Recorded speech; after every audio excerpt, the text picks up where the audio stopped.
నమస్కారం. ప్రేక్షకులందరికీ శుభోదయం. ఈనాటి శుభయోగం శీర్షికన ధర్మరాజ దశమి సందర్భంగా ఎలాంటి విధి విధానాలు పాటించాలో, తద్వారా ఎలాంటి ప్రయోజనాలు సిద్ధింపజేసుకోవచ్చో, అలాగే గురువారం సందర్భంగా దక్షిణామూర్తి స్తోత్రంలో ఉన్నటువంటి అంతరార్థం ఏంటో పరిశీలిద్దాం.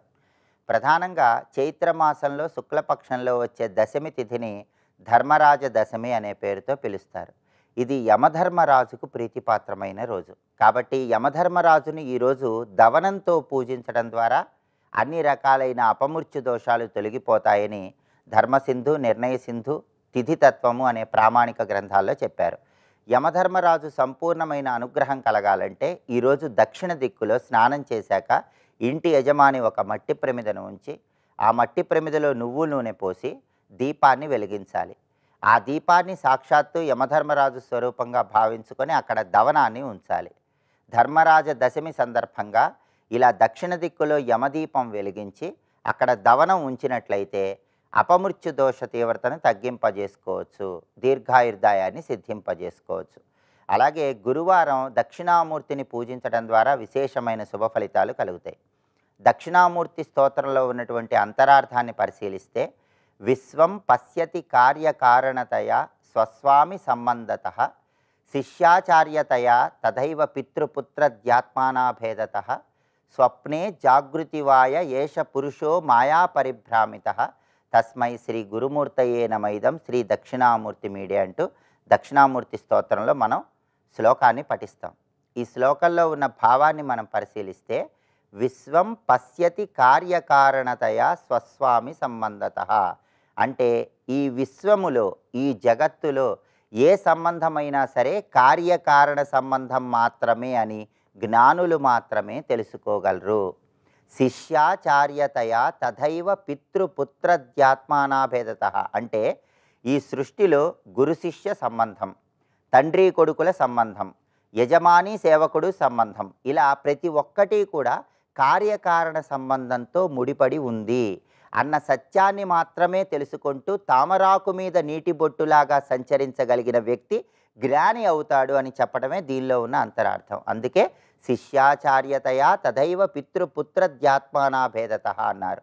అలాగే స్వప్నే జాగృతివాయ ఏష పురుషో మాయా పరిభ్రామితః అంటే అర్థం ఏంటంటే స్వప్నంలో కానీ లేదా జాగృతి మెలకువగా ఉన్నప్పుడు కానీ ఎప్పుడైనా సరే మాయా అనే దాన్ని విడిచిపెట్టి ఎవరైనా సరే శరీరం శాశ్వతం కాదు, ఆత్మ శాశ్వతము, కార్యకారణ సంబంధంతో మాత్రమే నేను నాది అనే భావంలో ఉన్నావన్న సత్యం తెలుసుకొని తామరాకు మీద నీటి బొట్టులాగా ప్రవర్తిస్తారో అలాంటి జ్ఞానాన్ని కలిగింపజేసేటటువంటి తస్మై శ్రీ గురుమూర్తయే నమైదం శ్రీ దక్షిణామూర్తి మీడే, అలాంటి దక్షిణామూర్తికి నమస్కారం అని చెప్పడమే ఈ శ్లోకంలో ఉన్న అంతరార్థం. అంటే ప్రధానంగా ఈ శ్లోకంలో ఉన్న విశ్లేషణ మనం అర్థం చేసుకుంటే ఈ జగత్తులో ఉన్నటువంటి ఏ బంధాలు, బంధుత్వాలు అయినా సరే అవి కార్యకారణ సంబంధంతోనే ముడిపడి ఉన్నాయి.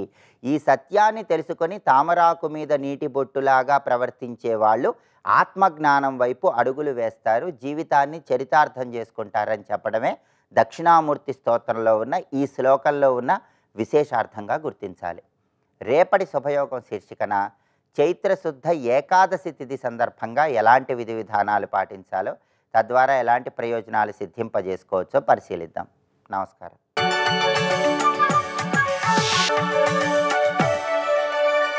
నందకిశోర నవనీత చోర నాద విహార శ్రీధర నందకిశోర నవనీత చోర నాద విహార శ్రీధర.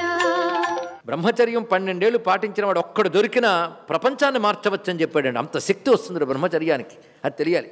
పైగా కామక్రోధస్తథా లోభ తస్మాదేతత్రయం త్యజేత్ అవి జయించే ఉపాయాలు తపస్సులో చెప్తున్నాడు ఇక్కడ. అది బ్రహ్మచర్యం మొదటి శత్రువుని జయించడానికి పనికొస్తుంది. దాని తర్వాత అహింస రెండవ శత్రువుని జయించడానికి పనికొస్తుంది. రెండవ శత్రువు ఏది? క్రోధం. దాన్ని జయించడానికి పనికొస్తుంది. ఎందుకంటే ఎవరిని హింసించరాదు కదా, కోపం వల్ల హింస వస్తుంది. నిజానికి హింస విడిచిపెట్టాలని నువ్వు అనుకుంటుంటే కోపాన్ని విడిచిపెడతావు. ఎందుకంటే పరుషవాక్కు ఒక హింస, అదేవిధంగా దండించడం హింస, శారీరకంగా బాధించడం హింస, మనస్సుతో ఇంకోటి చెడు కోరుకోవడం కూడా హింసే. పోనీ అది మానసిక తపస్సులోకి చేర్చినప్పటికీ కూడా ఇక్కడ మనం తీసుకోవచ్చు కదా హింసించకుండా ఉండడం అనేటువంటిది. కనుక పైగా క్రోధం వచ్చి నిగ్రహించుకున్నాం అనుకోండి హింస ఉండదు. కానీ క్రోధం కలగకూడదని కాదు, కేవల సత్వగుణంతో పుట్టాం, పుడితే మనం కేర్ ఆఫ్ స్వర్గం, కేర్ ఆఫ్ భూమి కాదు, ఇది మిశ్రలోకం, మూడుతోనే ఉంటాం.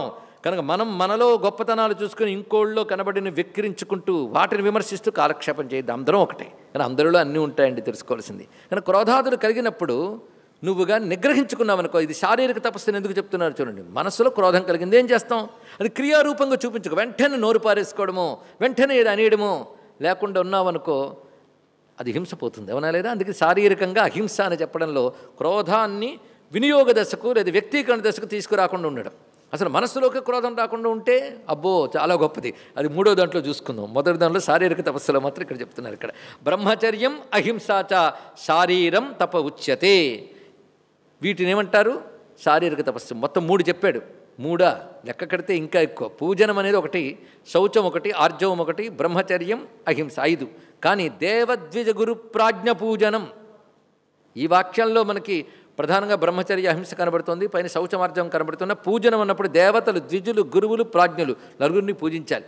అది పెద్దల్ని గౌరవించడం అనే సంస్కారం దీనివల్ల ఏర్పడిందండి. మనకి ఒక సబ్జెక్టు నేర్చుకుంటున్నామని కాదు, నేర్చుకునే పద్ధతి ప్రకారం జ్ఞానం వస్తుంది, ఇది తెలుసుకోవాల్సింది. అంతేగాని అందులో విషయం తెలుసుకోవడం కాదు, ఆ విషయం వంటపట్టి ప్రయోజనకారిగా కలగాలి అంటే దానికి తగ్గ ప్రవర్తన ఉండాలి వినయంతో. అందుకే గురుప్రాజ్ఞ పూజనం ఇవన్నీ కూడాను వ్యక్తి వికాసానికి పనికొచ్చేటువంటి విషయం. ఇది శారీరక తపస్సు. దీన్ని బట్టి తపస్సు అనగానే అన్నీ విడిచిపెట్టి ఎక్కడికో పారిపోయి కొండల్లో, కోనల్లో, గుహల్లో దూరిపోవాలన్నది కాదు. అది పలాయనవాదం తప్ప తపస్సు కాదు. తపస్సు అనేది ఏదైతే చెప్తున్నాడో ఇది ఎవడైనా ఎక్కడైనా వాడు ఉన్న చోటే ఆచరించవచ్చని తెలుస్తుందని ఇందులో కష్టమేముంది? చెయ్యాలన్న ఇష్టం ఉండాలంతే.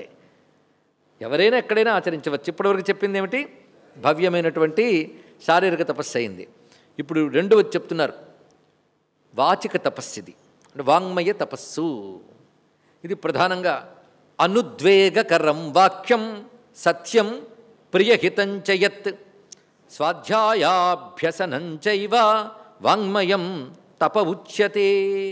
లోకంలో మాట అంటుంటారు, మాట అలా ఉంటుంది కానీ మనసు మంచిదేనండి. ఇది చాలా తప్పు మాట అండి. ఇక్కడ మనసు బాగుండాలి, మాట బాగుండాలి. అది ఇక్కడ టపీమని నోరు తెరిచి అవతల వాడిని ఏమీ అనకూడదు. పైగా తమకు కావాలన్న దాన్ని కూడా కొంచెం గట్టిగా అరుస్తూ నొప్పించేటట్టు మాట్లాడతారు. ప్రియవాక్య ప్రధానైన సర్వే తుష్యంతి జంతవ తస్మాత్ తదే వక్తవ్యం వచనేకా దరిద్రత అన్నాడు. అక్కడ ప్రియవాక్యం పలికితే అందరూ సంతోషిస్తారు కదా, హాయిగా మాట్లాడచ్చుగా, డబ్బులు పెట్టి కొనాలా ఇంటి మాట్లాడినాడు. ఇక్కడ వాక్కు ఎలా ఉండాలో చెప్తున్నాడండి. ముందుగా వాక్కు ఉండవలసిన లక్షణము అనుద్వేగకరం. అనుద్వేగకరం అంటే నా ఉద్వేగకరం అంటే ఇతరులకు ఉద్వేగం కలిగించకూడదు నీ మాట. అంటే ఇంకో టెన్షన్ పుట్టేటట్టు ఉండకూడదు. కొందరు అదొక సరదా ఉంటుంది తెలుసా. ఏదో పని మీద పంపిస్తారు, వాడు తిరిగి అక్కడి నుంచి వస్తాడు, ఏమైందండి పని అంటే, ఉండి చెప్పని అంటాడు. వాడికి అదేమైందా తెలుసుకోవాలని ఆందోళనలు ఉంటాడు. ఉండి చెప్పని మంచినీళ్ళు తాగని అంటాడు. వాడికి సరదా అనమాట, వాడిని ఆందోళన మరకాసేపు ఉంచడం. ఇదంతా ఉద్వేగపరచడమేనండి. అలాగే మాట ద్వారా ఒకరిని బాధ పెట్టడం కూడాను ఉద్వేగవాక్యం అవుతుంది. అలాగా ఇంకొన్ని పీడ కలిగేటట్టు మాట్లాడరాదు. దీనికి భగవత్పాల్ వారు ప్రాణినాం అదుఃఖకరం వాక్యం అన్నారు. ఇక్కడ ప్రాణులకు దుఃఖము కలిగించని విధంగా మాట్లాడితే అనుద్వేగకరం వాక్యం. ఇది మాటకు ఉండవలసిన ప్రథమ ప్రధాన లక్షణం. దాని తర్వాత సత్యం, సత్యం పలకాలి అన్నారు. ఇక్కడ మనందరికీ సత్యం పలకాలని తెలుసు కదా. సత్యం దీని గురించి చక్కగా చెప్తూ అది యథార్థమే, యథార్థం పలకాలి. అదేవిధంగా ఇతరులను బాధించని విధంగా ఉండాలి దానికి కూడా. అందుకే సత్యం అనేటటువంటిది యథార్థవచనం. అది అదేవిధంగా ప్రియహితం, ప్రియము హితము రెండు ఉండాలి. ఇక్కడ కొందరు ప్రియంగా మాట్లాడితే హితంగా మాట్లాడరు. ఎందుకంటే కార్యసాధన కోసం ప్రియంగా మాట్లాడే వాళ్ళు చాలా కనబడతారు. కానీ ప్రియం ఉండాలి, హితం ఉండాలట. ప్రియం హితం అంటే ఏమిటో భగవత్పాల్ వారు చెప్పారు. దృష్టాదృష్టార్థే ఒకటే మాట చెప్పారు ఇక్కడ. దృష్ట అదృష్ట అర్థం అంటే ప్రియం అనేటువంటిది ఇహలోకంలోకి పనికొచ్చేది, హితం అనేటువంటిది ఇహానికి పరానికి కూడా పనికొచ్చేది అని చెప్పారు ఇక్కడ. ఎందుకంటే ఇవాళ ప్రియంగా మాట్లాడి 10 మంది చేత మెప్పు పొందించుకొని వెళ్ళిపోయాం. కానీ అది శాస్త్రవిరుద్ధమైన ప్రియవాక్యం అనుకోండి, దుర్గతులు వస్తాయి. అది ఏ మాట చెప్తే అవతల వాడికి ఇక్కడ అక్కడ కూడా హితం కలిగిస్తుందో అటువంటి మాట హితం. ఇక్కడ ఆనందం కలిగిస్తే ప్రియం. కానీ వాక్కులు రెండు ఉండాలి, ప్రియ హితం చ యత్. రెండవది వాక్కు శుద్ధం చేసేది గొప్పది ఒకటి ఉందండి, స్వాధ్యాయాభ్యసనం. స్వాధ్యాయ అభ్యసనం అంటే స్వాధ్యాయం ఎల్లవేళలా జరుగుతుండాలి, అభ్యాసం కింద ఉండాలి అన్నాడు. స్వాధ్యాయం అంటే ఇక్కడ వేదాదులు అధ్యయనం చేసిన వారు చదివేసుకున్నాను వదిలేయకుండా నిరంతరం స్వాధ్యాయం చేయాలి. స్వాధ్యాయాన్మా ప్రమదః అని ఉపనిషత్తే చెప్తుంది. వాడు బ్రహ్మచర్యాశ్రమంపై విద్య నేర్చుకున్న తర్వాత తిరిగి గృహస్థాశ్రమానికి వెళ్ళేటప్పుడు స్నాతకం చేస్తూ ఆచార్యుడు చెప్తాడు ఏమని, స్వాధ్యాయాన్మా ప్రమదః, ఎప్పుడు స్వాధ్యాయం పట్ల ఏమరపాటుకూడదని ఆయన. అలాగే దేవపితృకార్యాభ్యాన్న ప్రమదితవ్యం, ఇవన్నీ ఉపనిషత్తు చెప్పిన బోధలే, అవి ఇక్కడ మనకు కనబడుతున్నాయి. దేవపితృకార్యాభ్యాన్న ప్రమదితవ్యం అనే మాట దేవద్విజ గురు ప్రాజ్ఞ పూజనలో చూపించాడు. ఇక్కడ చెప్తున్నదంటే స్వాధ్యాయాన్మా ప్రమదః, నువ్వు ఏదైతే చదువుకున్నావో అది సంపాదించడమే ప్రయోజనం అనుకోకు. ఆ చదువుతో గృహస్థ జీవితంలోకి వెళ్ళి నువ్వేది సంపాదిస్తున్నా చదువుని మరువవద్దు. ఎంత గొప్ప మాట అండి ఇక్కడ, అది బోధించవలసిన అంశం. చదువుని మరవద్దు. అయితే చదువు ఎప్పుడూ కూడాను పరమార్థానికి పనికొచ్చేది గొప్ప విద్య గనక తత్సంబంధమైన శాస్త్రములు నిరంతరం అధ్యయనం చేయాలి అని అర్థం చేసుకోవాలి. స్వాధ్యాయ అభ్యసనం. అయితే వేదాదులు తెలిసిన వాళ్ళు, తత్సంస్కారములు అధికారములు కలిగిన వారు వేదాధ్యయనం చేసుకుంటారు. వేదాదులు తెలియనటువంటి వారు ఆ వేదముల్లో చెప్పిన విజ్ఞానమే మనకు అందించినటువంటి పురాణములు, ఇతిహాసాలు, వాటిలో చెప్పబడ్డ గీతా మొదలైన శాస్త్రములు, ఇతరత్రా మనల్ని ఉపయోగపరిచేటువంటి ఋషులు ఇచ్చిన విజ్ఞానం ఏదైతే మనం తరింపజేయడానికి ఇవ్వబడిందో అటువంటి అధ్యాత్మ విద్యకు సంబంధించినటువంటి విద్యల్ని నిరంతరం అధ్యయనం చేయాలి. అది అభ్యాసం కింద, అంటే నోటుతో కూడా అనాలండి. కొందరు అంటూ ఉంటారు నోటుతో అనాలండి, మనసులో అనుకుంటే చాలదా, నోటుతో ఎన్ని పాపాలు చేసావు అవి పోవాలంటే నోటితో అనాలి. ఇక్కడ తెలుసు, అసలు వాక్కు నోటి విషయమే, మనస్సులో అన్నా దానికి లింక్ మాత్రం దానితోనే కదా శబ్దం. అందుకే మాట తేలిగ్గా తీసేయవద్దు, మాటే కదా అని. మాట అంత ప్రమాదం చేస్తుంది. అక్కడ లక్ష్మణస్వామి అన్నయ్య చెప్పాడమ్మా ఇక్కడ ఉండమని, అన్నయ్యకి ఏం ప్రమాదం లేదని చెప్తే ఎంత కఠినంగా మాట్లాడింది. పరుషవాక్కులు తట్టుకోలేక కదా వెళ్ళాడు. కథాప్రకారంగా అమ్మవారు ఉద్దేశం వేరే కావచ్చు, కానీ బయటకు బాహ్యంగా కనబడుతున్నది పరుషవాక్యే కదా. వాక్ అంత జాగ్రత్తగా ఉండాలి. స్వస్తి.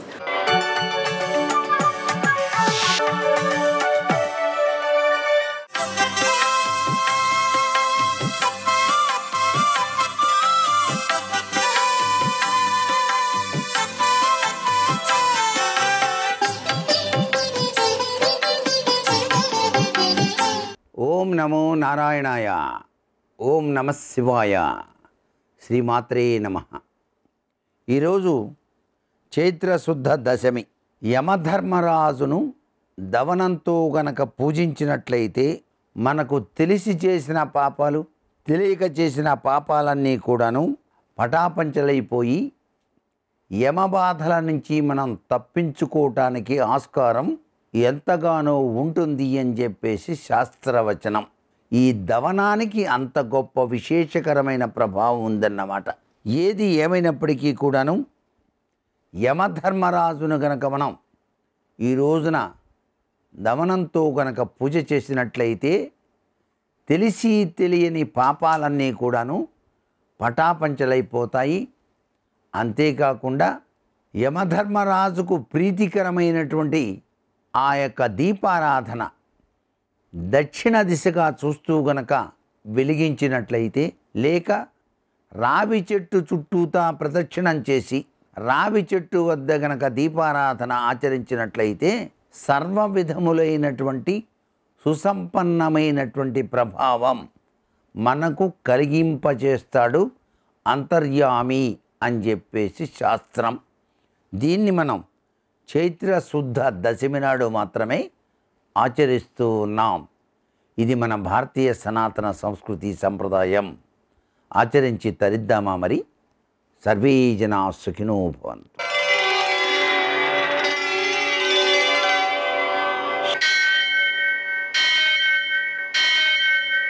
सहस्रशीर्षं देवं विश्वाक्षं विश्वशम्भुवं विश्वं नारायणं देवमक्षरं परमं पदं विश्वतः परमां नित्यं विश्वं नारायणगुं हरिं विश्वमेवेदं पुरुषस्तद्विश्वमुपजीवति पतिं विश्वस्यात्मेश्वरगुं शाश्वतगुं शिवमच्युतं नारायणं महाज्ञेयं विश्वात्मानं परायणम्.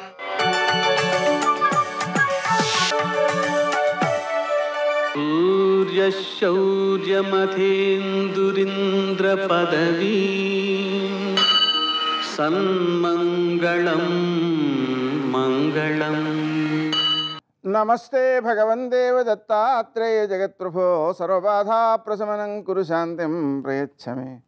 నేటి కాలమాన విశేషాలను గమనిద్దాం. స్వస్తిశ్రీ చాంద్రమాన క్రోధినామ సంవత్సరం ఉత్తరాయణం వసంత ఋతువు చైత్రమాసం శుక్లపక్షం గురువారం. సూర్యోదయం 6:02 సూర్యాస్తమయం 6:29.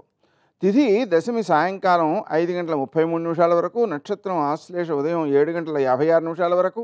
వర్జం రాత్రి 9:26 నుంచి 11:14 వరకు. దుర్ముహూర్తం ఉదయం 10:11 నుంచి 11:01 వరకు. మరల మధ్యాహ్నం 3:10 నుంచి 4 వరకు. అమృతకాలం ఉదయం 6:09 నుంచి 7:56 వరకు. రాహుకాలం గురువారం కాబట్టి మధ్యాహ్నం 1:30 నుంచి 3 వరకు. అష్టకవర్గు రీత్యా శుభప్రదమైన సమయం ఉదయం 11:30. నేటి విశేషం గురువారం, అలాగే ధర్మదశమి. ధర్మదశమి సందర్భంగా యమధర్మరాజుకి పూజ చేయడం ద్వారా ఆయన యొక్క అనుగ్రహం సిద్ధిస్తుంది. ఏమండి, యమధర్మరాజుకి అనుగ్రహం సిద్ధిస్తే మనం తప్పులు చేసినా కూడా శిక్షించకుండా ఉంటాడా? కాదండి. ఆయన యొక్క అనుగ్రహం మనకు ఉన్నట్లయితే మనవాడు తప్పు చేసినట్లయితే శిక్షించక తప్పదు. కాబట్టి తప్పే చేయకుండా మంచి పనిలోనే ఆనందించేలా చేద్దామని ఆ వ్యక్తి యొక్క ఆలోచనలోనే మంచిని మాత్రమే చేసేలాగా తయారు చేస్తాడు. అలా మనం మన ఆలోచనలోనే ఆ మార్పు వచ్చినట్లయితే మనం తప్పు చేయాల్సిన అవసరం రాదు కదా. ఎందుకని ఆనందించడం కోసమే ఎవడైనా ఏ పనైనా చేస్తున్నాడు. కానీ మంచి పనిలోనే ఆనందించేలా మన మానసిక స్థితిని తయారు చేశారనుకోండి, ఎంత బాగుంటుంది. అందుకని ఆ విధమైనటువంటి స్థితి కలగడానికి యమధర్మ పూజ చేయాలి. అలాగే దశాదిత్య వ్రతం, ఈ ఆదిత్యుడిని మనం పూజ చేయడం ద్వారా ఆరోగ్యం, అలాగే విజయాలు. విశేషించి ఆదిత్య హృదయ స్తోత్రం చివరిలో ఏం చెబుతారు అంటే శత్రువులపై విజయం సిద్ధిస్తుందంటారు. ఇక్కడ మనం గమనించాల్సింది ఏమిటంటే అంతఃశత్రువులైనటువంటి కామక్రోధ లోహమోహ ఆశ్చర్యాలపై విజయం లభిస్తే మనం నిరంతరం పుణ్యం చేసేవాళ్ళంగానే తయారవుతాం.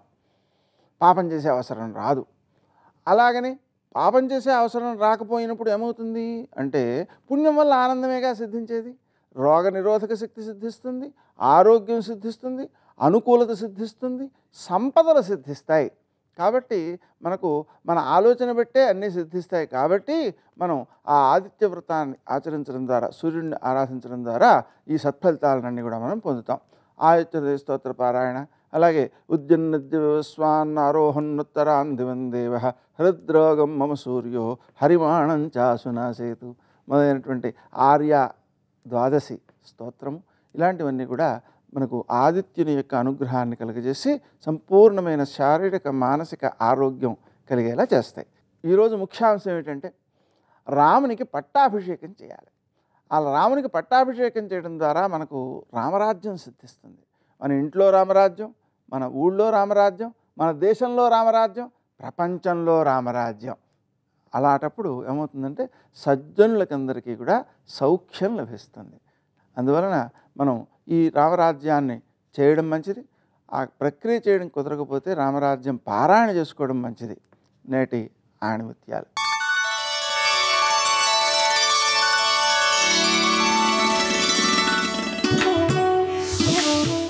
లక్ష్యాన్ని గుర్తించడమే విజయానికి తొలిమెట్టు.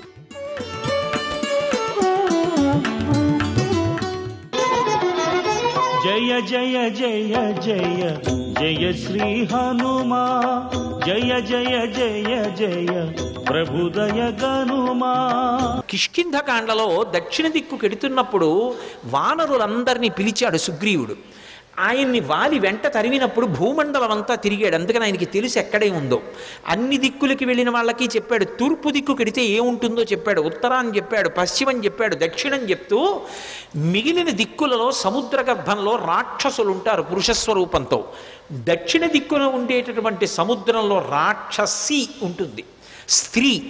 ఆమె పేరు అంగారిక అని చెప్పాడు. అంగారిక అన్న మాటకు అర్థం ఏమిటో తెలుసా? అంగములను శోషింపచేయగలిగినటువంటి విద్యుత్ సంబంధమైనటువంటి అగ్నిస్వరూపం. అందుకే సింహస్వరూపంగా ఉంటుంది. సింహిక స్త్రీవాచకం. అది పడుకునుంది. దానికి ఒక శక్తి ఉంది. అది చూసిందనుకోండి, ఆ చూసిన శక్తి చేత ఆపేస్తుంది, అవతల వాళ్ళ యొక్క శక్తి తనకి లాగేస్తుంది. అంత గొప్ప శక్తి సింహికది. అది లాగేసింది హనుమ యొక్క శక్తిని. ఆయన శక్తి కుంటుపడిపోయింది, ముందుకు వెళ్ళలేకపోయారు. ఆగిపోయి కిందకి చూశారు. ఏమి ఆపింది నన్ను అని చూశారు. ఒక్కసారి ఊర్ధ్వమూల మనశ్చైవ వీక్షమాణస్తతకపి దదృశీ సమహత్సత్వా ఉద్దితం లవణాంభసి తద్దృష్ట్వా చింతయామాస మారుతిం వికృతానినం కపిరాజేన కడితం సత్వమద్భుత దర్శనం. ఓసారి కిందకి చూశారు, పైకి చూశారు, పక్కలకి చూశారు, నీటిలోకి చూశారు. పెద్ద నోటితోటి మహాప్రాణి ఒకటి పడుకునుంది. గమనించారు. ఓ, దీని గురించే సుగ్రీవుడు బయలుదేరే ముందు చెప్పాడు, ఒక మహాప్రాణి దక్షిణ సముద్రంలో కనపడుతుందని చెప్పాడు. అది పైన వెడుతున్న వాణ్ణి కూడా దూరం నుంచి చూసి కూడా వాడి శక్తిని లాగుతుందని చెప్పారు. ఇదేనమాట.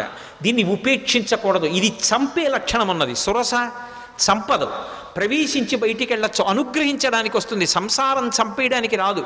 సంసారాన్ని సక్రమంగా వినియోగించుకోగలిగిన వాడు ధర్మం చేత అర్ధకామములను ముడివేసి చక్కటి వైరాగ్యాన్ని పొంది వానప్రస్తుగా మిగిలిపోయి ఈశ్వరుడికి దగ్గరవుతాడు. తట్టుకోగలిగిన వాడు సంసారంలోకి వెళ్ళి కామాన్ని అర్ధాన్ని ధర్మంతో ముడిసి తరిస్తాడు. అందుకని అది పరీక్షిస్తుంది, అది అనుగ్రహిస్తుంది. అందుకు నమస్కరించారు. సింహిక అనుగ్రహించదు, చంపేస్తుంది. అందుకని దీన్ని విడిచిపెట్టకూడదనుకున్నారు. వక్త్రం ప్రసారయామాస పాతాళాంతర సన్నిభం సంక్షిప్య ముహురాత్మానం నిష్పపాత మహాబల. ఒక్కసారి శరీరం పెంచారు, మళ్ళీ సురస పెంచినట్టే సింహిక కూడా పెద్ద నోరు తెరిచింది. చూశారు. ఒక్కసారి మళ్ళీ చిన్న రూపాన్ని పొంది లోపలికి వెళ్ళిపోయారు. సమస్త భూతములు భయపడ్డాయి. అమ్మో, అది మింగేస్తుందని. ఆ గుండె, ఊపిరితిత్తులు అటువంటి వాటిని తుంచేశారు. తుంచేసి చటుక్కన పైకొచ్చారు. ఆ ప్రాణి నీటి మీద తేలిపోయింది, మరణించింది. చాలా సంతోషం అనుకున్నారు. పైనుంచి దేవతలు, గంధర్వులు, మహర్షులు అందరూ పుష్పవృష్టి కురిపించారు. బయలుదేరి మహానుభావుడు ముందుకి వెళ్ళిపోతున్నారు. ఈ సింహికా ఘట్టం తత్వత చాలా గొప్ప ఘట్టం. ఎందుకనంటే సముద్రానికి ఒక లక్షణం ఉంటుంది. సముద్రం లోపల బడబాగ్ని ఉంటుంది. ఆ బడబాగ్ని ఉంటుందని మనకి శాస్త్రవాక్కు. అది సంక్షుభితం అవుతుంది. సముద్రం లోపల విశేషమైన కదలికలు వచ్చాయనుకోండి, ఆ కదలికలకి ఏం చేస్తుందంటే అది ఒక మహాశక్తిని ఆవిర్భవింపచేస్తుంది. ఆ మహాశక్తి మెల్లమెల్లగా సముద్రంలో ఏర్పడి విస్తరిస్తుంది. విస్తరిస్తూ అది ప్రచండ వేగంతో బయటికి వస్తుంది.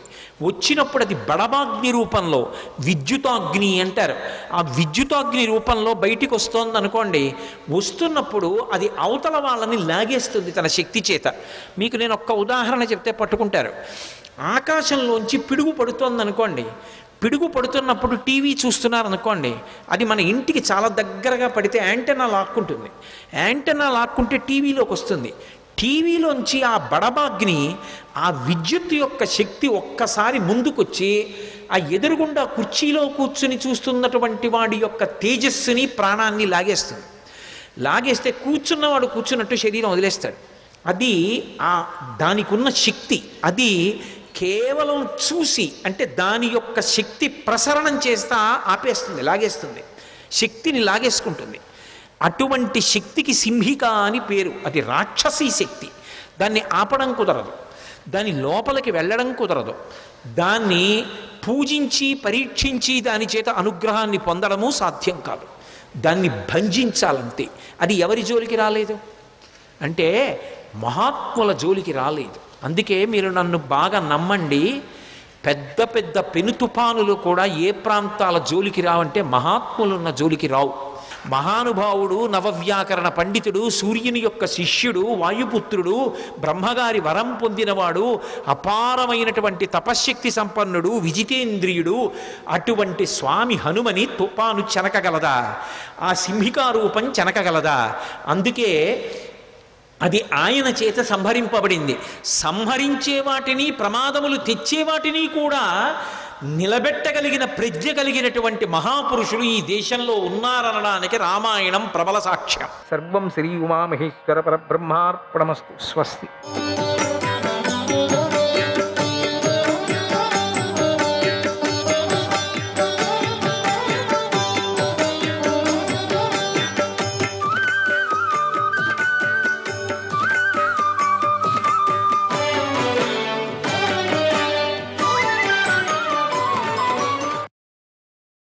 వాహికుడు మొదట విప్రుడై తర్వాత క్షత్రియుడవుతాడు, ఆ తర్వాత వైశ్యుడవుతాడు, తర్వాత శూద్రుడవుతాడు, మళ్ళీ అతడే విప్రుడు, మళ్ళీ అతడే దాసుడు అవుతాడు.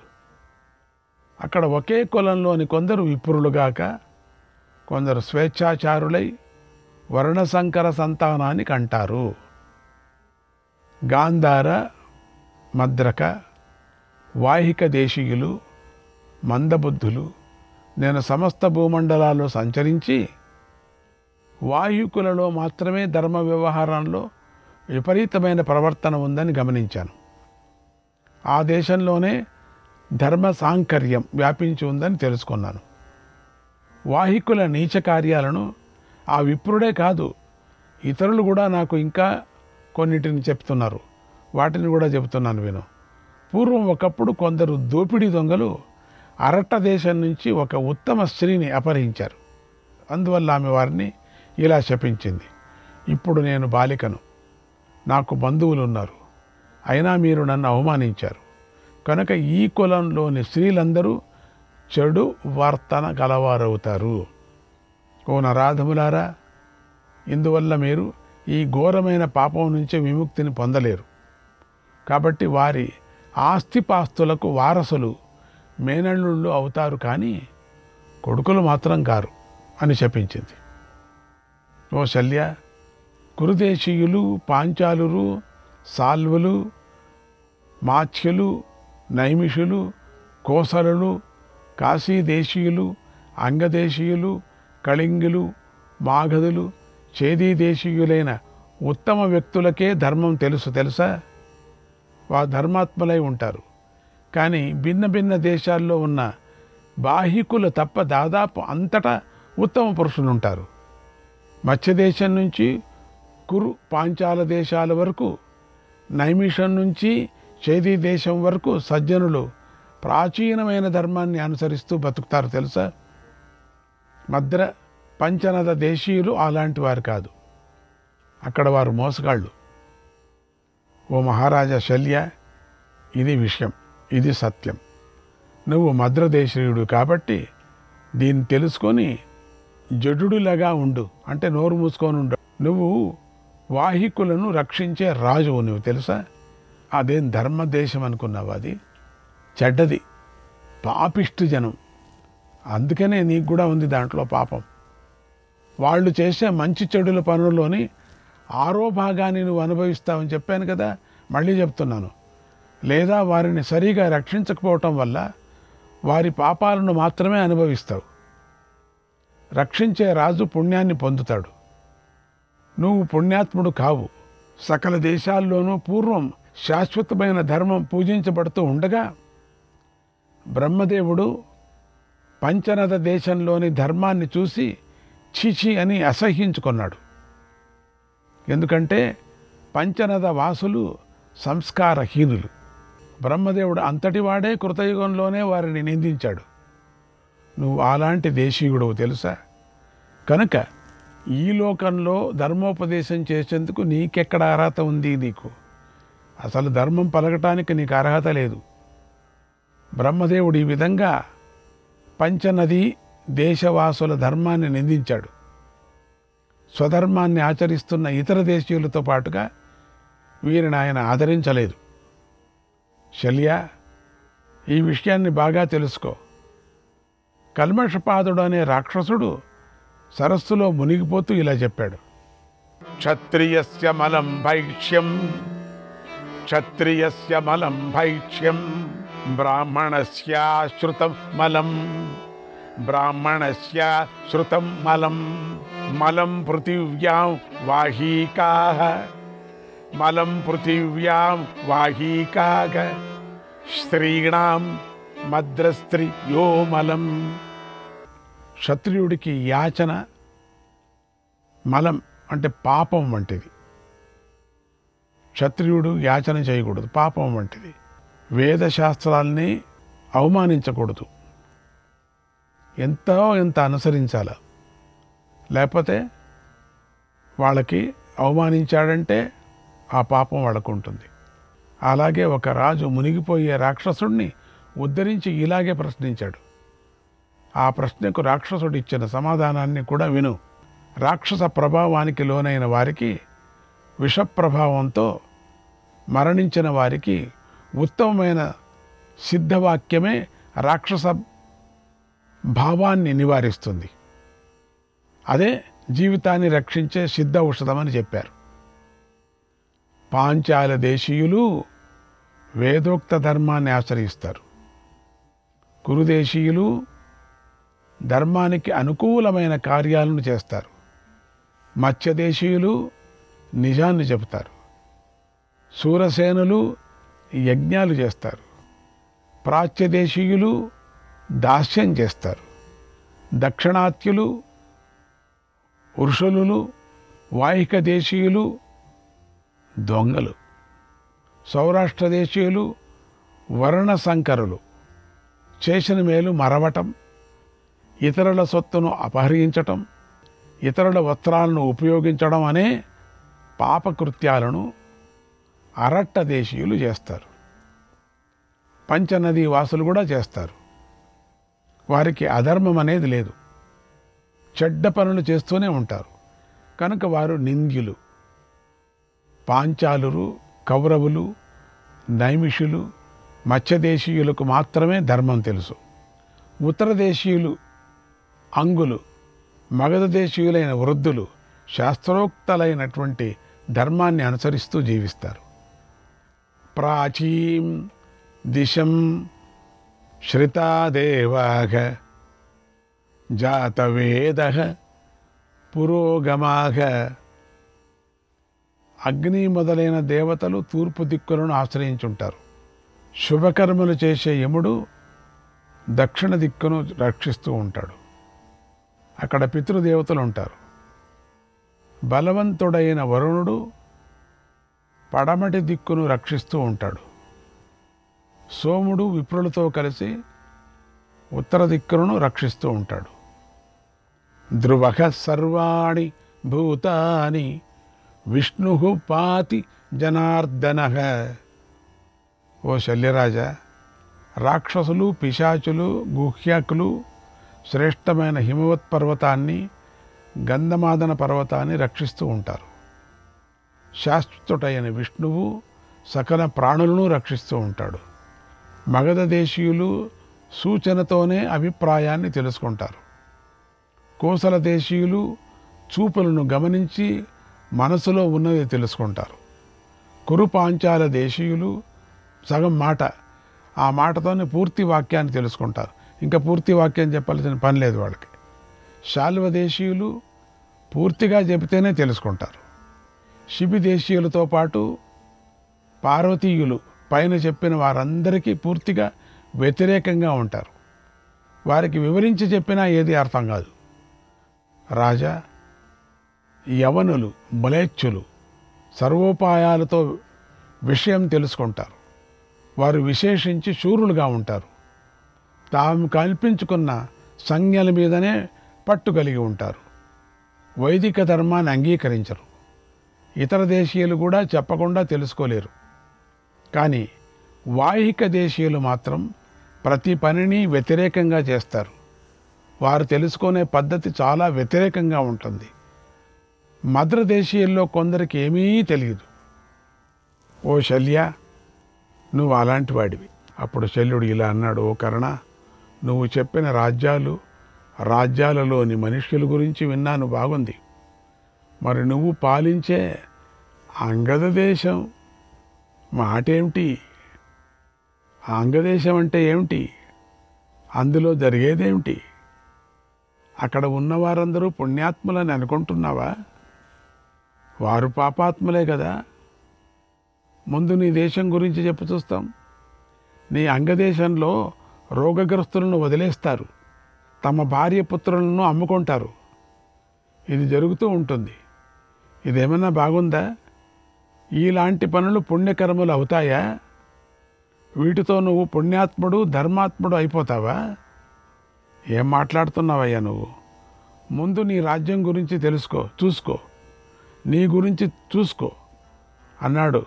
ఆనాడు భీష్ముడు అతిరథ మహారథులను లెక్కించేటప్పుడు నీ గురించి అర్ధరథుడు అని చెప్పాడు, జ్ఞాపకం ఉందే? ముందు దాన్ని తెలుసుకో. కనుక కోపం విడిచి శాంతించు. అంతటా ఉత్తమ బ్రాహ్మణులు, క్షత్రియులు, వైశ్యులు, శూద్రులు, ఉత్తమ నియమాలు పాటించే స్త్రీలు ఉన్నారు. అన్ని దేశాలలో పురుషులతో మాట్లాడేటప్పుడు సూటిగా మాట్లాడుకుంటూ ఉంటారు, స్త్రీలతో ఆనందిస్తారు. ఒక సత్యం చెబుతున్నాను విను, ఇది నీకు బాగా అన్వయిస్తుంది. పరవాచ్యేషు నిపుణః సర్వో భవతి సర్వదా ఆత్మవాచ్యం న జానీతే జానన్నపి చ ముఖ్యతి. ఎదుట వారి తప్పులు చెప్పటంలో అందరూ నేర్పురులే అయి ఉంటారు, కానీ తమ దోషాలను, తాము చేసిన తప్పులను మాత్రం ఎవరూ తెలుసుకోరు. తెలిసినా తెలియని వారిలాగా ఉంటారు, నటన చేస్తూ ఉంటారు. నేనేమీ చేయలేదు అన్నట్టుగా ఉంటారు, నేను చేసింది ఎవరికీ తెలియదు అన్నట్టుగా ఉంటారు. ఎవ్వరికీ తెలియదు నేను మాట్లాడేది, నేను చేసే తప్పులు, నేను చేసే మోసం పని, నేను చేసే కామక్రోధాదులు ఎవ్వరికీ తెలియదేమో అన్నట్టుగా ఉంటారు. కొంతమందికి తెలుసయ్యా, తెలుసు. తమ ధర్మాన్ని అనుసరించే రాజులు అంతటా ఉన్నారు, ధర్మ మహాప్రభువులు ఉన్నారు. వారు దుష్టులను నిగ్రహిస్తూ ఉంటారు. అలాగే అంతటా ధర్మాత్మలు కూడా ఉన్నారు. యాదృశాగే స్వస్వభావేన దేవ అపినతాదృశాగ. ఓ కర్ణ, ఒక దేశంలో ఉండటం వల్ల ప్రతివాడు పాపం చేయడు. ఈ విషయాన్ని తెలుసుకో. తమ స్వభావాలతో మానవులు మహాత్ములు అవుతారు. దేవతలు కూడా వారికి సాటిరారు. నేను అలాంటి వాడినే అని గ్రహించు. అబ్బో అని ఇలా పెద్దగా మాటలతో కొట్లాడుకుంటున్న వారి మాటలు విని దుర్యోధనుడు కర్ణశల్యులు ఇద్దరిని దగ్గరికి వచ్చాడు, నివారించాడు. కర్ణుడిని మైత్రిభావంతో శాంతింపజేశాడు. అయ్యా శాంతించయ్యా, నువ్వు శల్యుడికి నమస్కారం చేసి అయ్యా శల్య మహానుభావ, నువ్వు చాలా పుణ్యాత్ముడయ్యా, నువ్వు ఊరికే ఉండవయ్యా, నా పని కానివయ్యా, మీరిద్దరు చేరుకొని. అది ఏంటో మీరిద్దరి నుంచే నాకు గెలుపు నేను అనుకుంటే, మీరిద్దరే ఇట్లా కీచులాడుకుంటే నేనెక్కడయ్యా గెలుపు నాకు? దుర్యోధనుడు రాజు కదా. దుర్యోధనుడు అలా కర్ణుడిని నివారించగా కర్ణుడు ఇక ఏమీ మాట్లాడలేదు. పొరపాటైంది మహారాజా అంటాడు. శల్యుడు శత్రువుల వైపు చూశాడు. కర్ణుడు నవ్వుతూ శల్యుడితో, ఓ రాజా, రథాన్ని ముందుకు తీసుకొని వెళ్ళు. రాజా, ఓ రాజా, ముందుకు పద అన్నాడు. ముందుకు పద అని ప్రోత్సహించాడు. అన్నాడు సంజయుడు. అన్ని మరిచిపోయి, రాజా ముందుకు పద. శ్రీకృష్ణాయ పరమాత్మనే నమః. 46వ అధ్యాయం. సంజయుడు ధృతరాష్ట్రుడికి ఇలా చెప్పాడు. ఓ మహారాజా, తర్వాత పాండవులు మహావ్యూహాన్ని పన్నారు. దాన్ని శత్రుసేనులు తట్టుకోలేరు. అటువంటి దానిని దృష్టద్యుమ్నుడు రక్షిస్తూ సేనను ముందుకు నడిపారు. కర్ణుడు ఆ వ్యూహాన్ని చూసి తన రథఘోషతోనూ సింహనాదంతోనూ యుద్ధవాద్యాల మ్రోతలతోనూ భూమిని కంపింపజేశాడు. వేగంగా తన సేనతో పాండవ సేనను ఎదుర్కొన్నాడు. కర్ణుడు ప్రతివ్యూహాన్ని పన్ని రాక్షస సేనను ఇంద్రుడు నాశనం చేసినట్లుగా పాండవ సేనను నాశనం చేయటం మొదలుపెట్టాడు. ధర్మరాజును గాయపరిచి తనకు కుడివైపుగా వచ్చేలాగా చేసుకున్నాడు. అప్పుడు నీ సైన్యాన్ని కర్ణుణ్ణి చూసి ఎంతో సంతోషించాయి. యుద్ధం చేయాలనే కోరికతో ఉత్సాహంతో గంతులు వేశారు. రణభూమిలో చిందులు దొక్కాయి. అప్పుడు నీ సైనికులు అన్న మాటలు అక్కడ ఇలా వినిపించాయి. ఈరోజు కర్ణార్జునుల మధ్య గొప్ప యుద్ధం జరగబోతుంది. అలాగే ఈరోజునే దుర్యోధనుడి యొక్క శత్రువులందరూ నాశనం అయిపోతారు. కర్ణుడిని చూసి అర్జునుడు పరిగెత్తి పారిపోతాడు. కనుక మనమందరం కర్ణుడి వెంట నడుద్దాం, కర్ణుడు చెప్పినట్లుగా యుద్ధం చేద్దాం, కర్ణుడు చేసే భయంకర యుద్ధాన్ని చూసి ఆనందిద్దాం. ఇంతకాలానికి ఒక గొప్ప మహాయుద్ధం జరగబోతుంది. అది దేవదానవ సంగ్రామంలాగా ఉంటుంది. వీరుడనేవాడు ఆ మహాయుద్ధాన్ని చూడవలసిందే. ఈ మహాయుద్ధంలో ఎవరో ఒకరికి మాత్రమే విజయం లభిస్తుంది. రాధేయుడు తప్పకుండా అర్జునుడిని చంపేస్తాడు. కాకపోతే ఈ లోకంలో ఏ మనుష్యుడికి కోరికలు అంటకుండా ఉంటాయి చెప్పండి? అందరికీ వారి వారి కోరికలు ఉంటాయి కదా అనుకున్నారు. తర్వాత సైనికులు వేల నగారాలు వాయించారు, ఇతర వాద్యాలను మ్రోగించారు, రకరకాల బేరీలను మ్రోగించారు, సింహనాదాలు చేశారు. ఒక్కటే మోగటం ధ్వని వినిపించింది, మృదంగ ధ్వనులు వినిపించాయి. చాలామంది సైనికులు నృత్యం చేస్తూ శత్రువులను భయపెట్టారు. ఇరుపక్షాల వారు ఒకరినొకరు ఎదుర్కొన్నారు. వారిలో వీరులైన పదాతులు పట్టిశాలను ఖడ్గాలను ధరించున్నారు, ధనుర్బాణాలను భుషుండాలను ధరించున్నారు. శూలహస్తులు చక్రాయుధాలను కూడా పట్టుకొని ఏనుగుల పాదాలను రక్షిస్తూ నిలబడ్డారు. ఇక దేవదానవ యుద్ధం వంటి మహాయుద్ధం వారి మధ్య ప్రారంభమైంది. ఓ మహారాజా, ఇక వ్యూహ నిర్మాణాన్ని గురించి చెబుతున్నాను విను. అలాగే అర్జునుడు ఎక్కడికి వెళ్ళాడో కూడా చెబుతున్నాను. సేన తమ తమ రాజులను రక్షించుకుంటూ ఎలా యుద్ధం చేశారో కూడా చెబుతున్నాను విను. రాజా, కృపాచార్యుడు, మాగధులు కృతవర్మ కుడివైపు పక్షాన్ని ఆశ్రయించున్నారు. వారికి మరోవైపున శకుని, ఉలూకుడు గుర్రపు రౌతులతో కలిసి నీ పక్షాన్ని రక్షించారు. ఆ వీరులందరూ ప్రాసాయుధాలు పట్టుకొని ఉన్నారు. ఆ గాంధార వీరులు యుద్ధవేళలో ఏమాత్రమూ తొట్రుపడరు, కంగారు పడరు. వారు పర్వత దేశవాసులు, దుర్జయులు. వారు మిడతల దండులాగా ఉన్నారు. పిశాచాలు కూడా కన్నెత్తి చూడలేని విధంగా ఉన్నారు. సంసప్తకులు కృష్ణ అర్జునుల్ని వధించాలని ఉత్సాహపడుతున్నారు. కర్ణుడు అదే ఎట్లా అనుకుంటున్నాడు, సంసప్తకులు అదే అనుకుంటున్నారు. ఇంకా సంసప్తకులు చాలామంది ఉన్నారు. కృష్ణుణ్ణి అర్జునుల్ని ఇద్దరిని వధించాలనుకున్నారు. అలా యుద్ధంలో వెనక్కు తిరగని రథికులు 34,000 మంది నీ పుత్రులతో కలిసి కౌరవ సేనలో ఎడమ భాగాన్ని రక్షించారు. వారికి ప్రపక్షంలో కర్ణుడి ఆజ్ఞానుసారంగా యవనులు, కాంబోజులు, శకులు, రథాలు, అశ్వాలు, పదాతులతో కలిసి కృష్ణార్జునులను యుద్ధానికి పిలిపిస్తూ నిలబడ్డారు. ఇక కర్ణుడు కౌరవ సేనాగ్ర భాగంలో నిలబడ్డాడు. విచిత్రమైన కవచాన్ని ధరించాడు. బాహుపురులను, హారాలను ధరించి కౌరవసేనను రక్షిస్తున్నాడు.